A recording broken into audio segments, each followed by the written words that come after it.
all know is not real at all. It's an illusion of reality with which we create our own private world. This was said by Arnold Newman, who was a world renowned photographer about now, way before Joseph Nicephore made his first ever photograph in the world in 1860, there were hundreds of people who contributed towards the field of photography, including the medieval era scholar Ibn al-Haytham, who was hailed at UNESCO as the pioneer of modern optics. There have been scientists and a lot of people who contributed towards the industry upbringing. But there was one community whose work had not really been appreciated.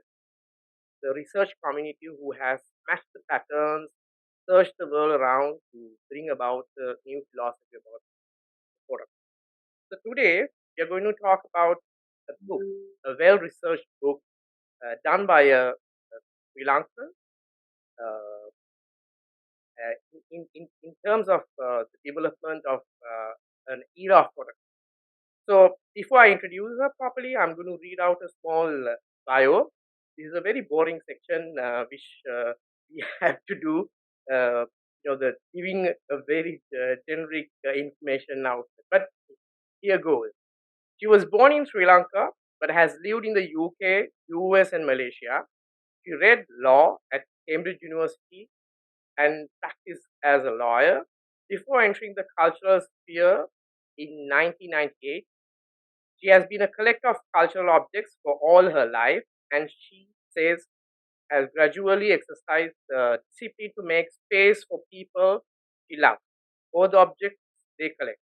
The Amerasinghe Ganendra collection is a generational collection starting with gifts from her grandfather and now added by her children. He was first he was the first Sri Lankan specialist to be appointed to the Tate Gallery UK Acquisitions Committee and has served on numerous judging panels, including for the Commonwealth Arts Award and as a nominator for the Sovereign Art Prize and Aga Khan Architecture Award.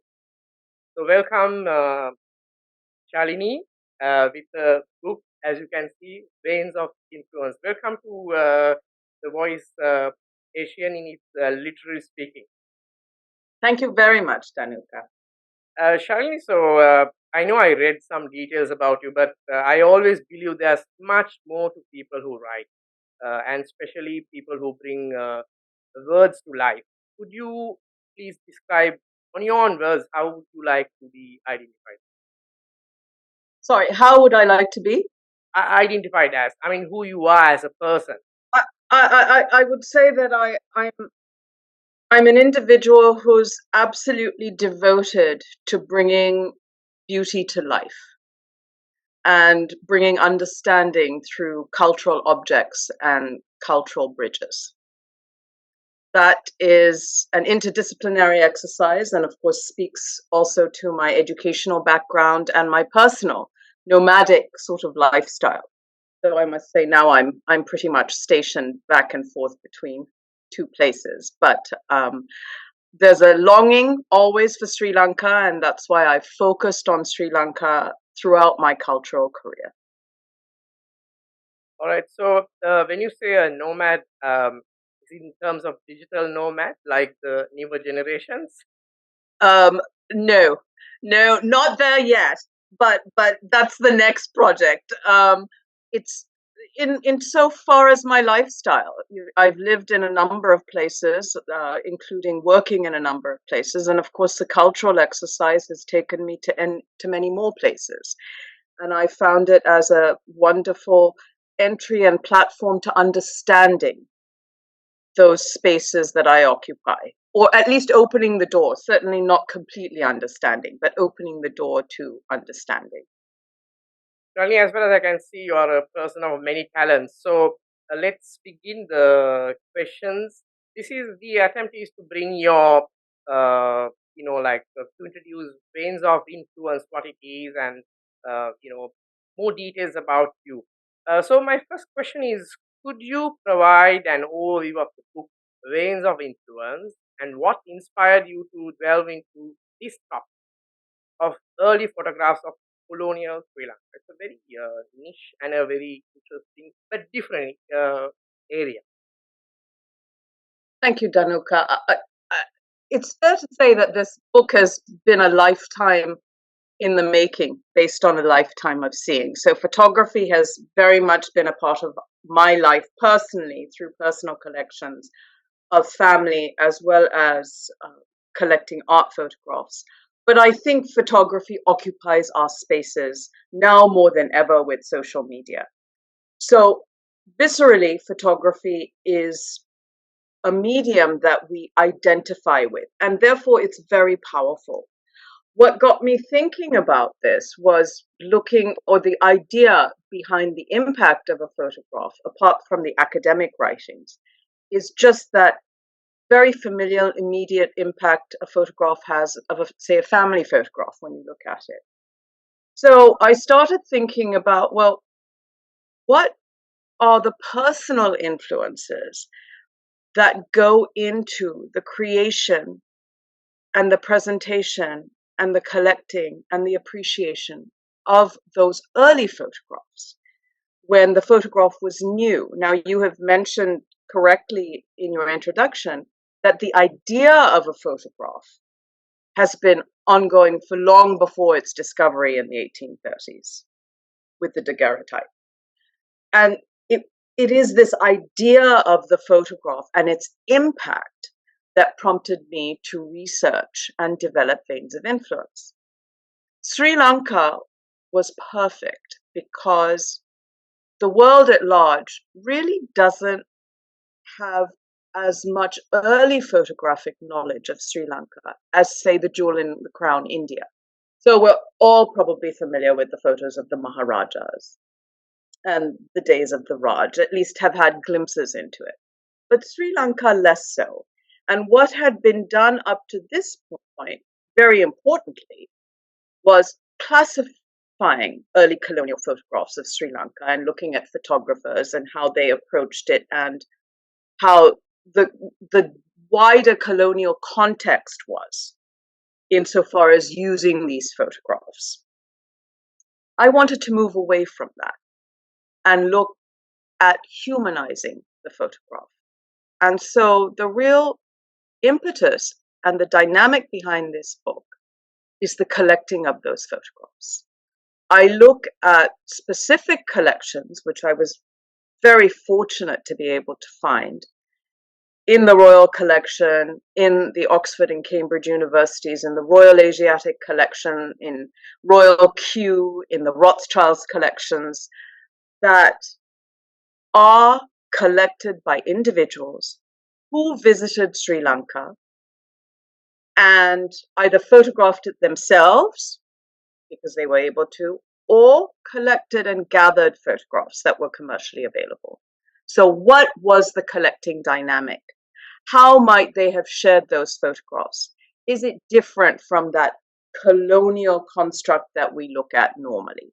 And I found that it was, because I looked at a number of materials that inform the collection. So really it became, I hope that the readers will see it as an exercise, Danuka, like showing a family album and having someone explain, oh, look, this is what's important to me. And this is what I did during my trip to Sri Lanka. And look, my diary notation, this is what I refer to, and this is what informs this photograph.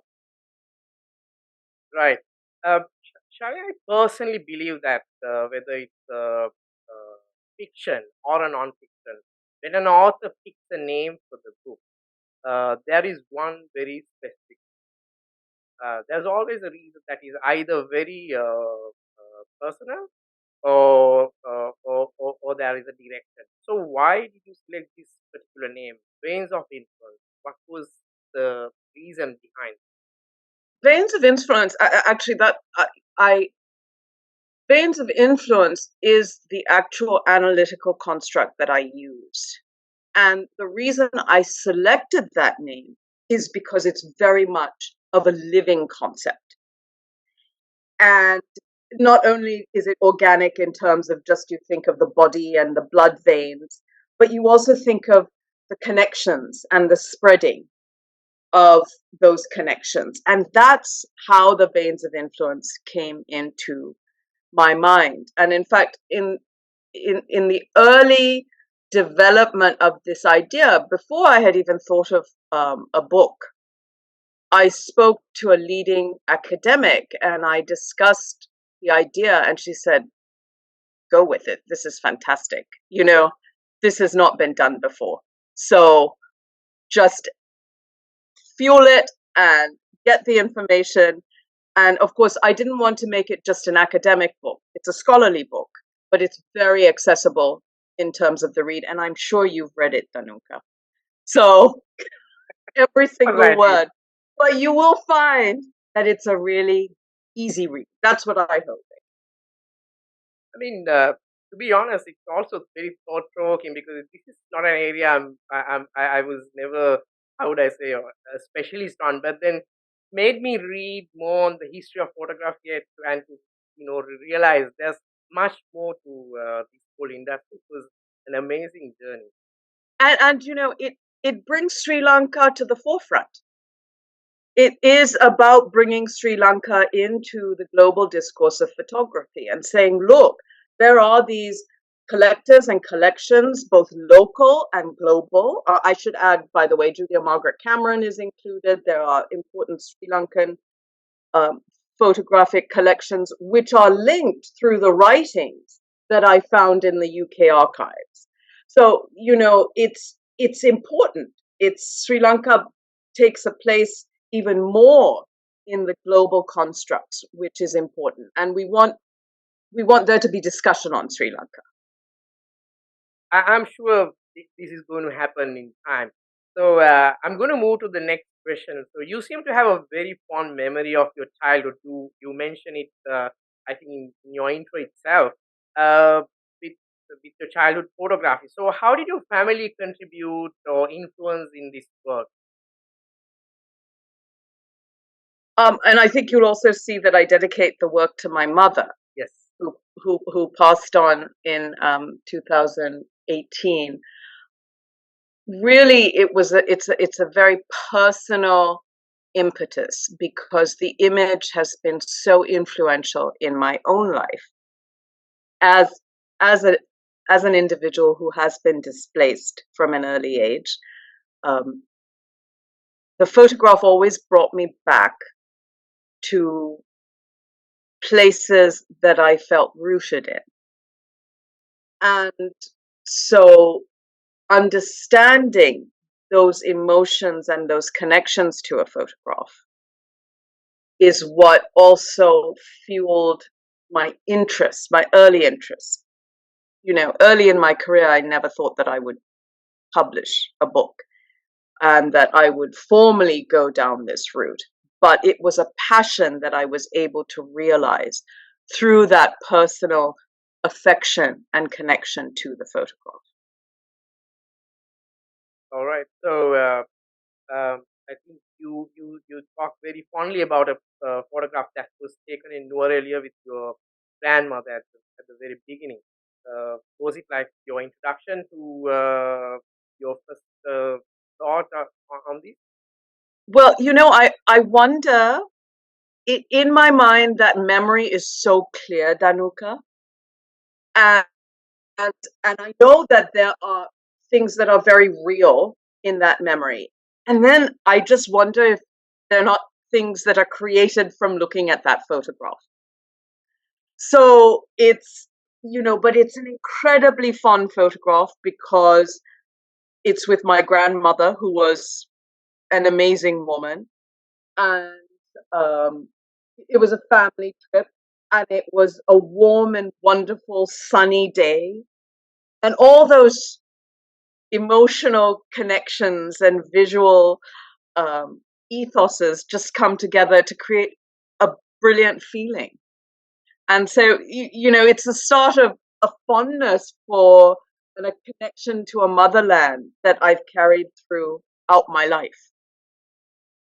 Well, we feel it even when you describe it that way. It's more very real. So I'm going to move to my next question. So correct me if I'm wrong. There are many genres and themes in photography. collections. That goes as social documentary, conservation photography, ethnographic photography, photo essays, new documents, social landscape. But all these come under one main common umbrella known as documentary photography. So, what do you find in range of influence? Which genre, which theme? Okay. So I would say I think that we have to be very cautious about genres because a lot of the time they're arbitrary and their purpose is really to catalog either for library or academic or coursework or finding objects. So in insofar as my construct, I would say that it's very fluid, but there are really two genres. One is documentary and one is art photography. And often there's an overlap. And much of it depends on what the creator originally intended. For example, Julia Margaret Cameron, it was clearly art photography. Then we have people like Samuel Byrne or Skene. It was documentary, but presented in an artistic manner because they had a commercial audience that they wanted the buy-in for. So it's not so clear-cut, Tanuka, and I would say that this publication covers both the art photography and a collecting photography. So it's documentary in the sense those early photographs, individuals didn't have access to cameras per se, or they may not have. Um, and so they collected those photographs as we would collect postcards. But then later, the camera was introduced so they could take their own photographs. So it's a mixture of both. Got it. The book features over 450 early photographs of colonial Sri Lanka from various collections. Can you tell us about the significance of these images, the context of Sri Lankan history and the colonial period, and what is the chronology of the collection? The images date from the 1860s, the late 1860s, to the 1920s. So we're really talking about a period of about 50, 55 years. And most of the images are pre 20th century. So very late 18th century, 19th century. The images, there's a great variety. All of the individuals, as I said, visited Sri Lanka. And so their journey and their travels are reflected in the images that they've collected. So that's certainly one of the interesting points, how they collect. So we see the Prince of Wales, his absolutely beautiful album, meticulous and pristine, collecting in a different way. It may well be that someone else collected those images. He may have selected them himself. Very different from his son's album, the Dalton album, which really looks like a very, very personal and used album with 8 photos per page. No spacing between the photograph. Whereas the Prince of Wales, it's one lovely photograph framed on a page, and then photographs that are found in frames that have been reproduced. So we see the variety across this book.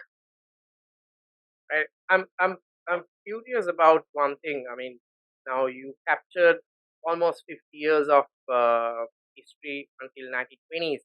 So this is first First World War. So I hope that there'll be some more work coming from you. I mean, to see the difference of the eras because like post-war, where the technology developed and the world changed from what it used to be. I'm really curious what it would look like. So I hope there'll be another book like this one day to reveal that part. So I'm moving to my next question. The book discusses the role of collectors in shaping the narrative around image. Can you elaborate on how the collecting dynamic influence the perception of understanding of these photographs?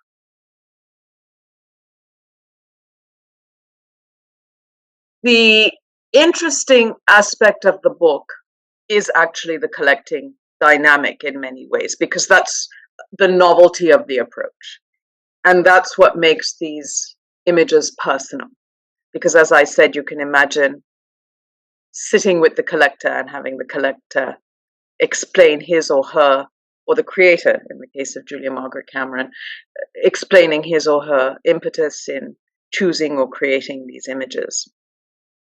And so how did I gather that information? It was through ancillary sources, diaries, publications written by the collectors or by others on the trip, for example, the Royal Collection. So it's a very I'm sorry, is the image not clear? Is it Yes, there is a technical glitch.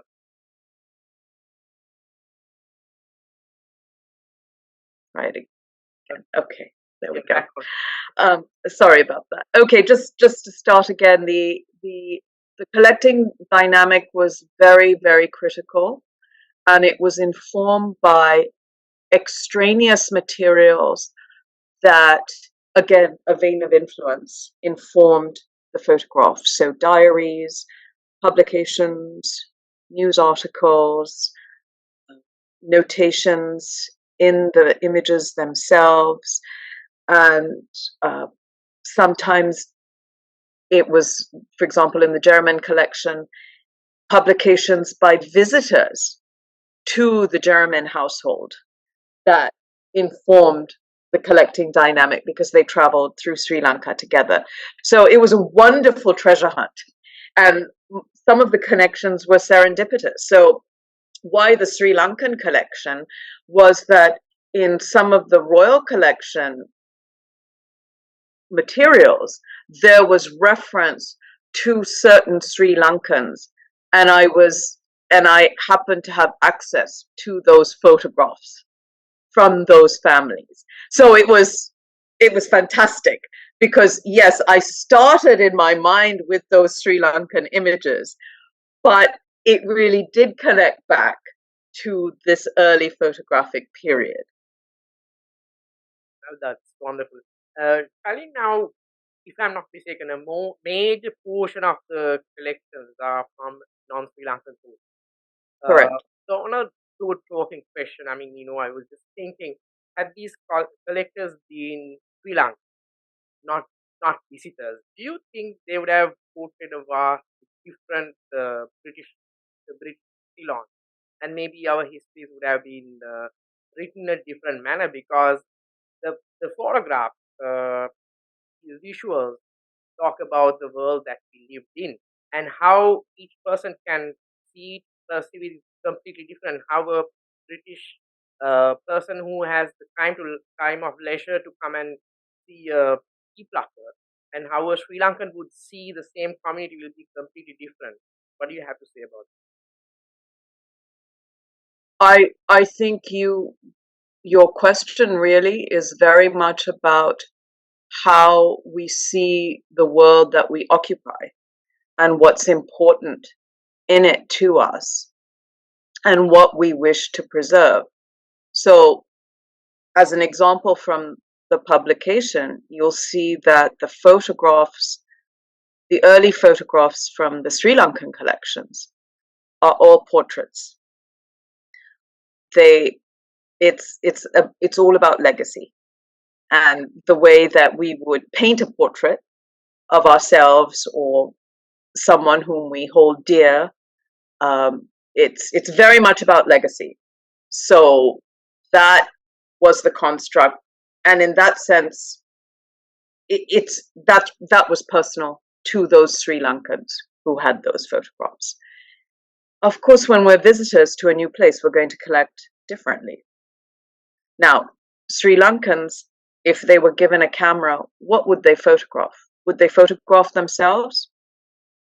Probably. Isn't that the most interesting thing? Wow, I've got this toy, I can preserve an image and create an image of myself the way I want to be looked at for centuries to come. I mean, that's a pretty wonderful power. So would they photograph their houses, the way they live, parties, family occasions, celebrations, community gatherings? Would they focus on people versus archaeology or architecture? It depends completely on their level of interest. So we have a lot of writings by experts from the Royal Asiatic Society, for example, who are Sri Lankan. They would have probably photographed what expertise they wanted to focus on. You know, Christians, missionaries, Buddhist temples, Hindu temples, all that. The world is our oyster. So it's our interest that we photograph. What's our objective in collecting and photographing?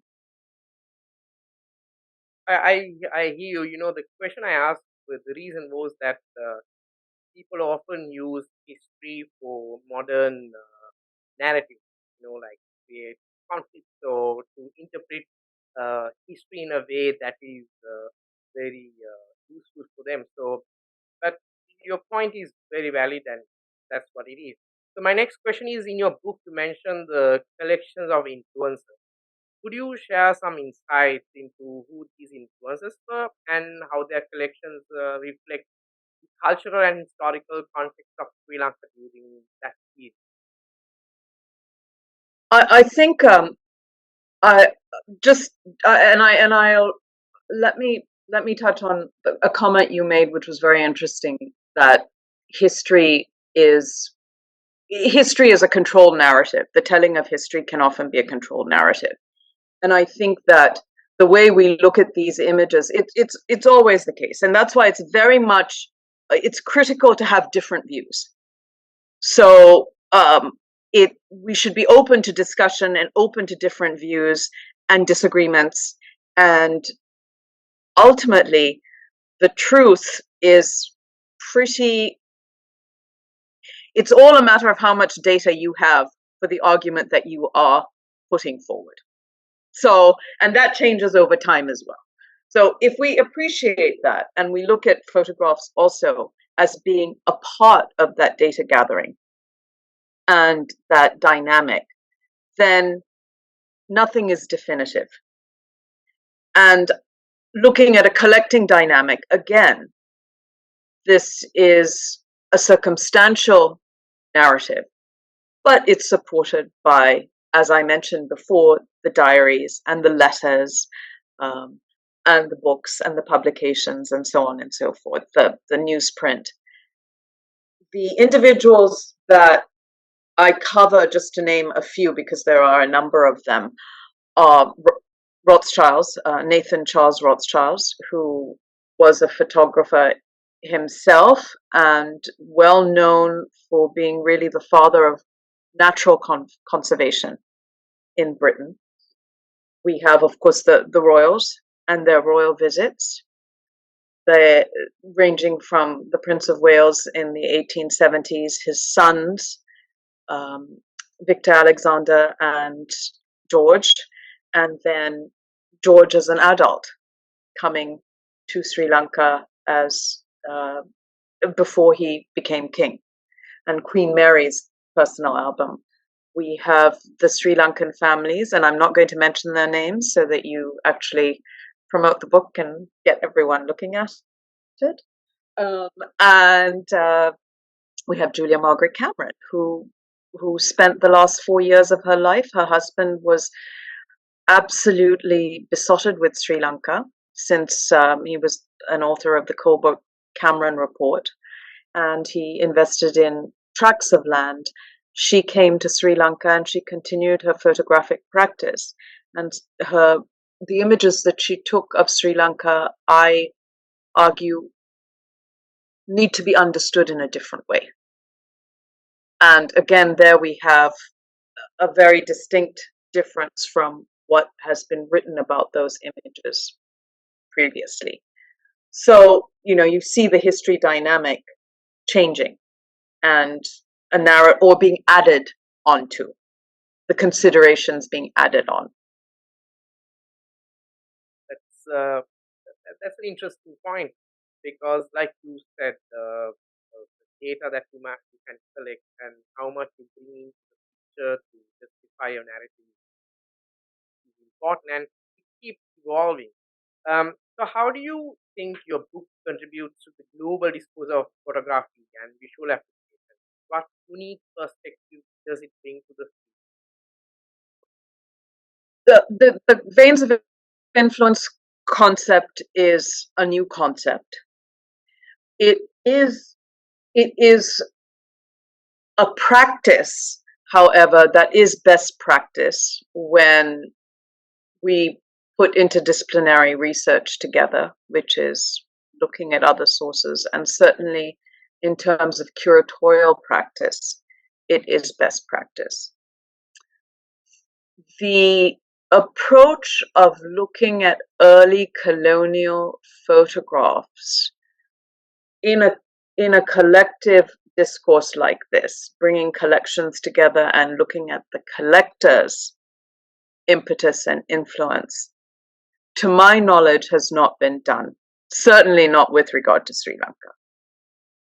So it was important, again, to do this, to bring these famous collections into the global discourse of photography and say, well, this is about Sri Lanka. And let's look at the importance of Sri Lanka and the way people interface with Sri Lanka in the early days. And these are the images that are part of our legacy as well. As far as I can see, you're contributing on in your own way to mark our presence in the world. With this kind of work, I mean, like you said, it's the first of its kind. So the book includes images from both studio photograph and hobby. So what difference or similarities do you observe in the intent and style of these photographs, the two groups of photographs?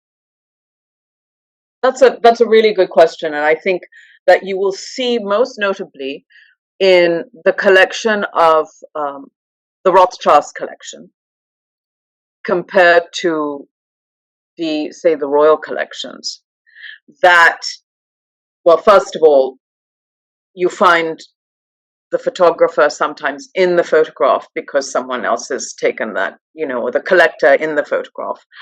And there is a uniqueness, of course, because when you have studio photographs, often there's repetition. Though interestingly, there wasn't much repetition between these collections. There were a couple of photographs that were repeated, but otherwise there wasn't, even with the studio photographs, much repetition. But there is immediately, of course, if it's a studio photograph, and by the way, when I say studio photograph, it's commercial studios. So what it would be going to the photography studio and looking through a catalog of photographs under different segments: ethnology, archaeology, antiquity, landscapes, that sort of thing, and then picking out the photograph that you wanted and packing it all up and taking it back home. That's what I mean by studio photographs. And so that's going to necessarily have a different capture, because the photographer is thinking what's going to be appealing to the buyer. How do I capture this photograph to make it a buying product? How do I make money off it? How does it promote my interest? Whereas, of course, a hobbyist, it's going to be more, oh, this is really interesting for me. I'm going to go out there and capture my experience. He has the license to do that. So it's between passion and commercial aspect. Yeah, I mean, I would say both may be passionate, but Yeah. the hobbyist isn't looking to sell. He's not making a living off it. And I'm pretty sure there's an impact on the photograph itself. When you I think there is a difference. Certainly, even in physical format, the sizing is different. And then you have the different points still of photographs like Julia Margaret Cameron, which are staged photographs because they're portrait photographs that are staged, very staged. But then they are extremely creative, and she gets joy out of the creativeness. But she was an art photographer. She wanted to sell the photographs. Maybe not. Maybe these were for her personal consumption, but she was an art photographer. I'm going to move to the next question. So, as a cultural entrepreneur and a scholar, how has your background and expertise informed your approach to curating and presenting the images?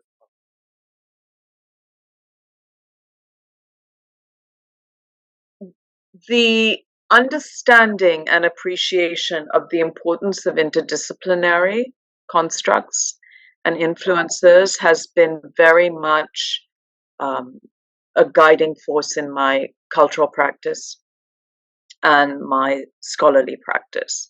So being able, over the some now nearly 30 years that I've been a cultural entrepreneur and an advisor, the projects that I have developed and brought to the fore have always focused on that interdisciplinary discourse. So ranging from, of course, exhibitions of all mediums to bringing in architecture and particularly sustainability constructs and novel sustainability constructs.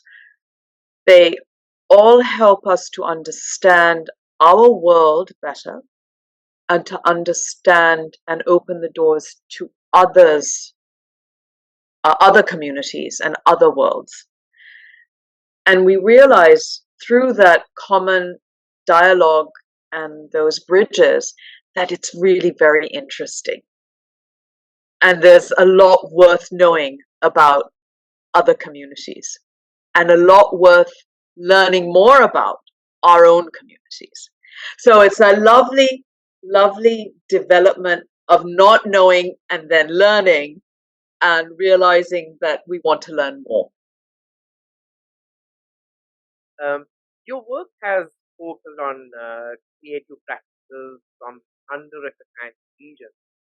How do these early photographs of Sri Lanka fit into the broader mission, and what cultural connections do they enable? I think we've really the vein that has run through our conversation is about bringing Sri Lanka into the global discourse of photography, and that in itself, the fact that that is needed means that Sri Lanka has been under recognized, and that this is an example of such a dynamic and a step forward or a step into that discussion.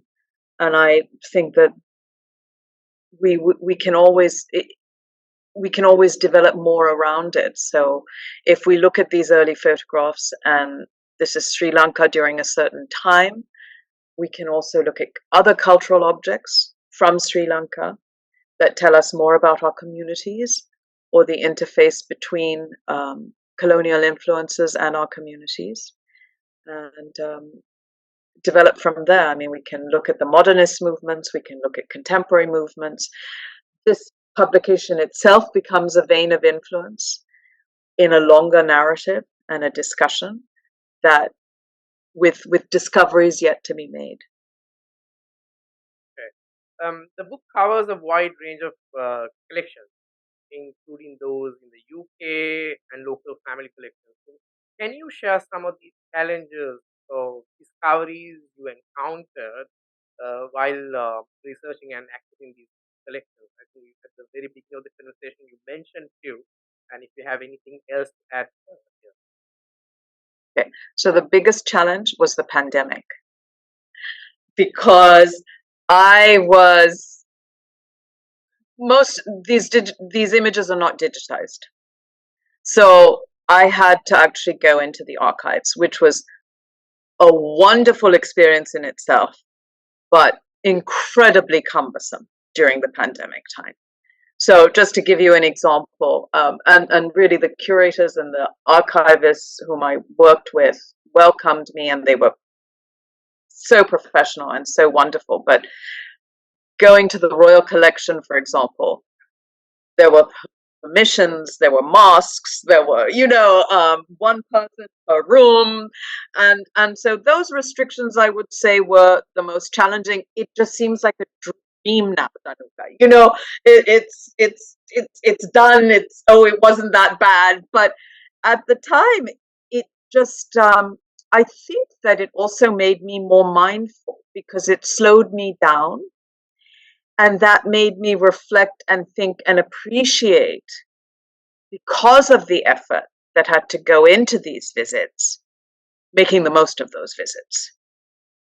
So the challenge turned out to be a little bit more of a benefit, I would say, than being a negative. But that was the major challenge.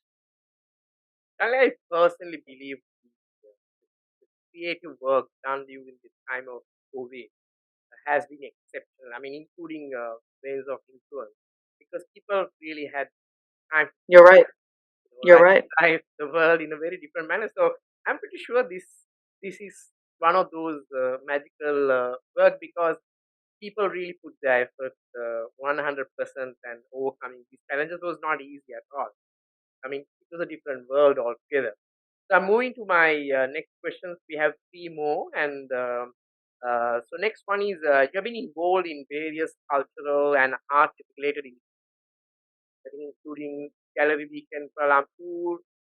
How has your experience in these initiatives influenced the way you approach the project and its presentation?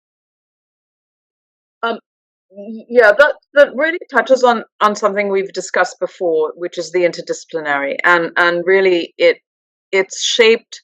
When I write, I also visualize how this material could be constructed as an exhibition for greater accessibility. And in fact, during the course of this writing, I did curate and present an exhibition at the Museum of Oxford, which further informed this writing, because there's a very synergistic process and an informing process when you do a different project that's related to another project. They inform each other. So in a nutshell, I would say that those interdisciplinary investigations, that architecture, paintings, exhibitions, workshops, artist residency, public talks on various subjects, advising the Tate, all of these inform the insights and the questions that should be asked, and which I feel I need to answer. Could you also discuss the intersection of art and identity? As mentioned in your work, how do the image relate to cultural objects as agents of dynamic? If you're the images have a variety of contents, Danuka.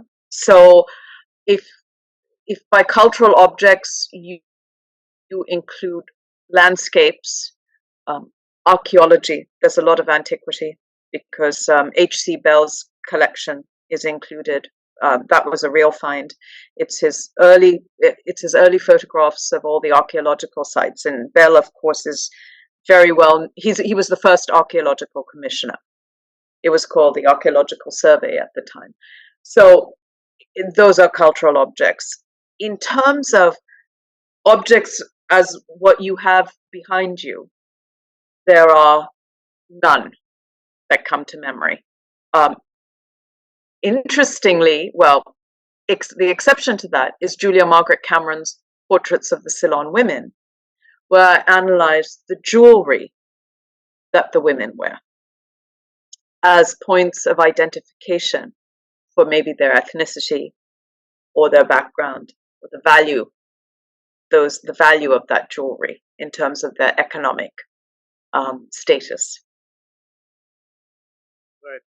So next question is personally about yourself, because you're a person of many talents. So your involvement in the art world goes beyond writing. I think including commissioning green buildings and introducing artists to international audiences. How has your multifaceted approach impacted the cultural landscape in the regions that you have worked Um, Sorry, are you asking me how my efforts have affected the regions that I've worked in? Yeah, I mean, yes, that's Okay. Well, I would certainly hope positively. And I think that over time, what has happened is these efforts have brought people together and created bridges. That's the most obvious consequence of many of these projects. So artists have been introduced to curators, and they've gone on to do projects. They've gone on to win awards, and in, and then the second, I would say, most focused result would be that these regions have percolated into global conversations again. So the fact that even that the Tate invited me to sit on the acquisitions committee because of the Sri Lankan expertise and insights it is an indication that there is more of a spotlight on these regions. And I think there's a lot of work still to be done, beyond in a curatorial sense and not just for commercial gain. I'm very focused on the curatorial and creating as an intellectual and a community discourse. we're coming to the latter part of the session. So, can you share any memorable experiences or stories from your research, uh, while working on this book, uh, and that had some kind of profound impact on perspective of the book content?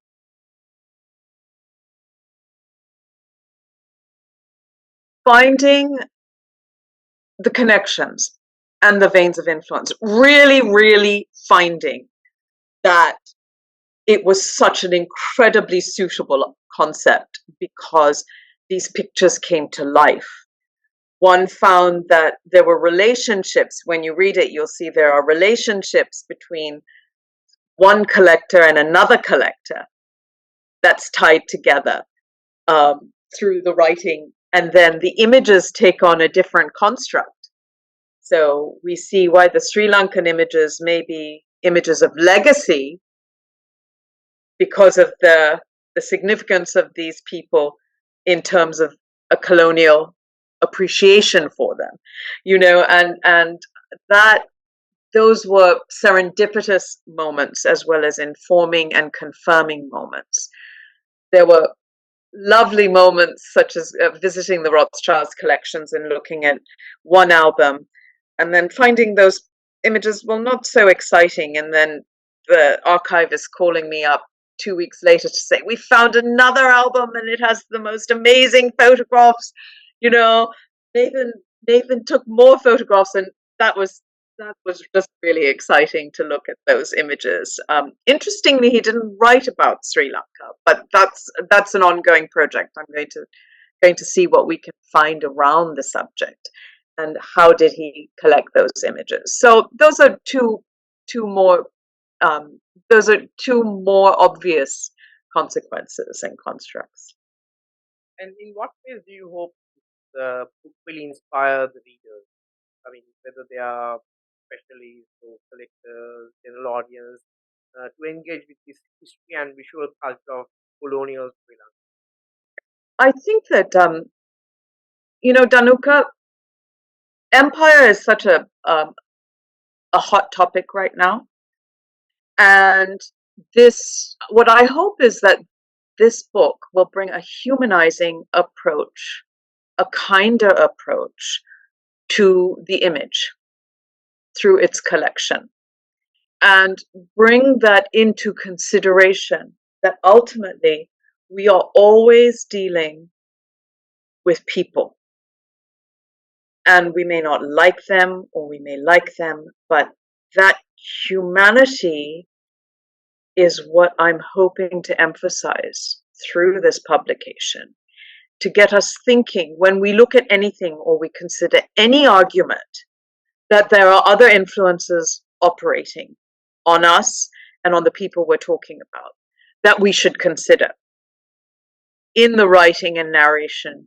of history in particular. And that responsibility is important because it affects what we do from here onwards. So we are participants in this continuing vein of influence narrative.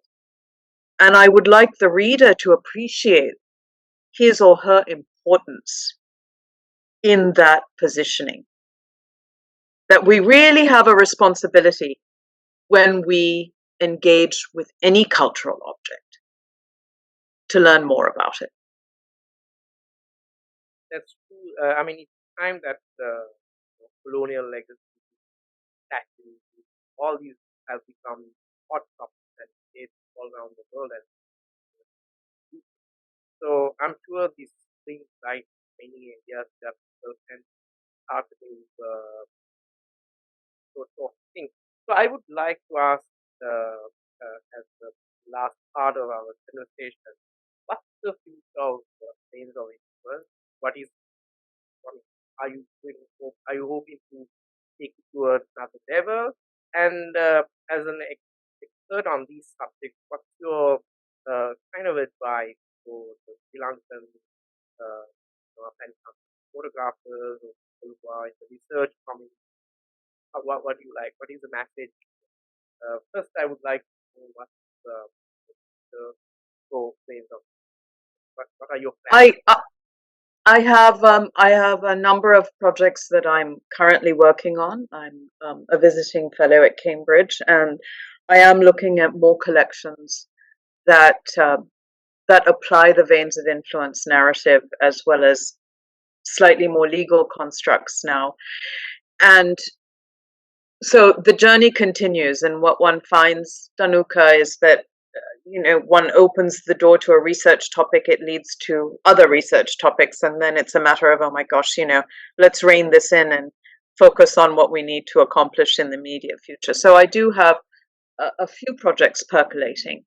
And insofar as just reminding what I would like for this book to influence is just thoughtfulness and reflection in terms of how we approach our craft and how we approach our viewing and our engagement with culture and creativity, realizing that we have a responsibility in terms of what we do to a greater community as well as to learnings that are ongoing.